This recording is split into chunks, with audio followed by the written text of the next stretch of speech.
Good evening again, ladies and gentlemen. Right now, my lieutenant's handing you a copy of my budget request justifications that I worked on back in February.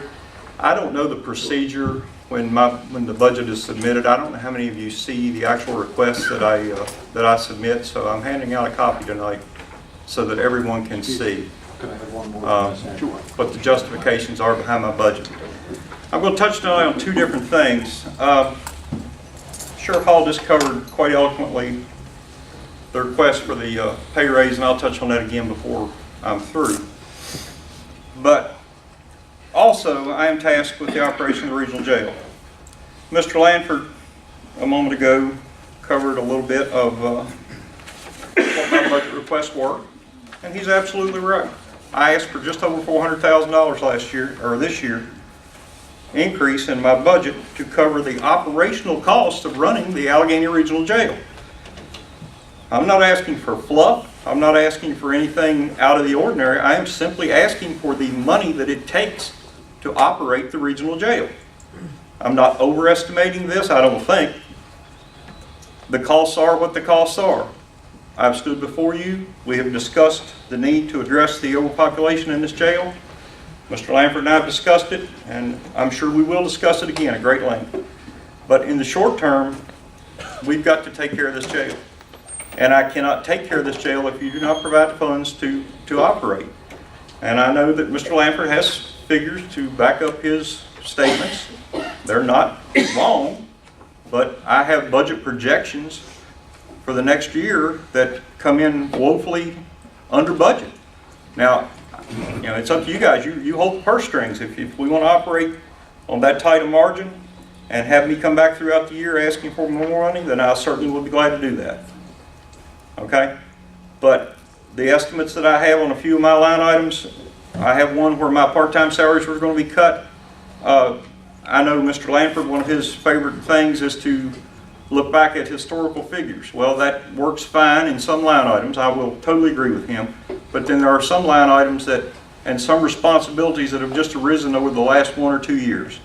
So if you look over a 5-year historical history on that, it doesn't add up. I can't absorb a $41,000 cut, I don't think, in my part-time salaries and wages cuts without cutting jobs. Before Mr. Strutner left, we had a meeting. We agreed that we would hire some part-time people. If I've got part-time people working in my control room, that offsets the need to have a deputy sitting there. So I can hire a part-timer at about $14,000 a year in lieu of a deputy that costs $31,000 a year minimum to run my control room. My professional health services budget is through the roof. Medical costs, as we all know, there is no top end to that anywhere. And right now I'm at $180,000 out of a $60,000 budget for the last year. And I asked for that budget to be increased. I got a $10,000 increase. That brings me up to a proposed $70,000 for the coming year. That will not handle it. I must warn you. I have to handle every aspect of medical health care for these inmates, plus psychiatric services. And believe me, psychiatric services are not cheap.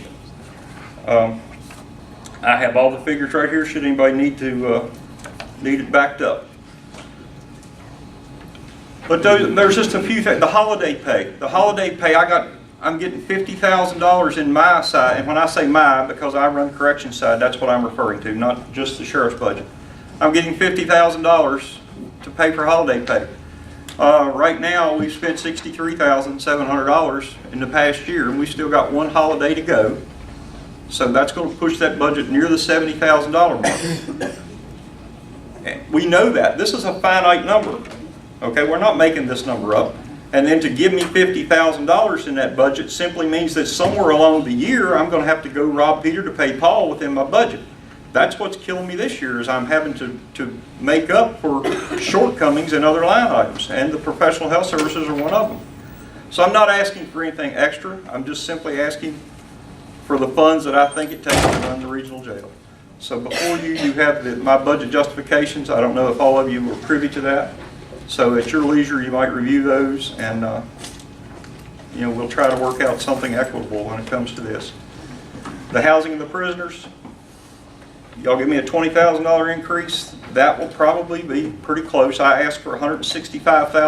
$165,000 will pay for 15 inmates on any given day throughout the year to be held off-site.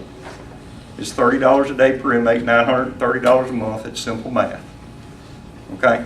I understand our jail's overcrowded.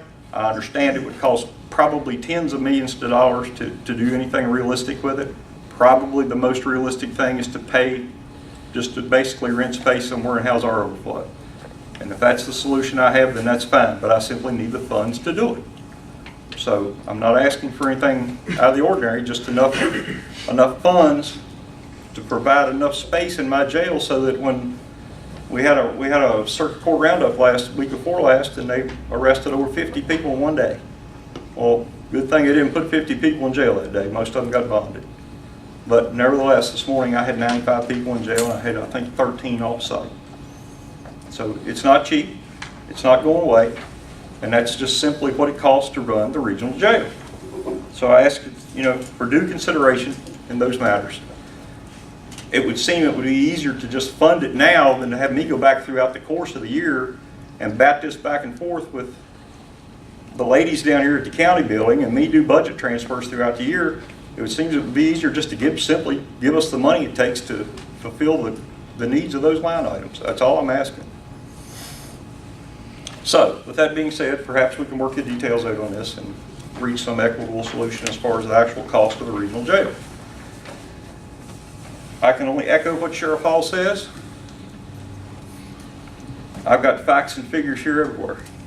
Tonight, all I ask you folks to do is consider what's right. Look into your heart and consider what's right for these ladies and gentlemen sitting right here. I've got lots of people right here. They have to work 2 jobs to make ends meet. I've got single mothers. I got a grandmother working for me with kids. Tough as nails. I'll take her in any fight there is. Imagine your grandmother working in the jail. Okay? But I've got them. I've got a couple of them. These folks come to work. They work hard. A very thankless job. They're up there fighting, getting spit on, changing colostomy bags, you name it. I don't think we should have to play let's make a deal for some of the line items we have here. Well, I've heard rumors that, well, we'll give them this, but we'll strike my jail nurse. Guys, this is not really an option. Do the right thing tonight. They're not asking for much. And yes, then we will, as time goes by, try to negotiate an equitable solution to this problem. I don't think it's right to tell any of my employees that we're going to change the rules on you now in the middle of the game. Mr. Lampert talked about it. We talked about it the other day. If we're going to go under some provision of the county policy, then I think that should start with the next hire after we work these details out on this. But don't change the rules on some of these guys that's been here 2-3 years. I got one that's only been here 6 months, but he come in under these rules, and I don't think it'd be right to change it on him right now. So just look within your hearts and think if these were your relatives, your brothers, sisters, or your grandmothers. They're not asking for much, just some consideration. Thank you, folks.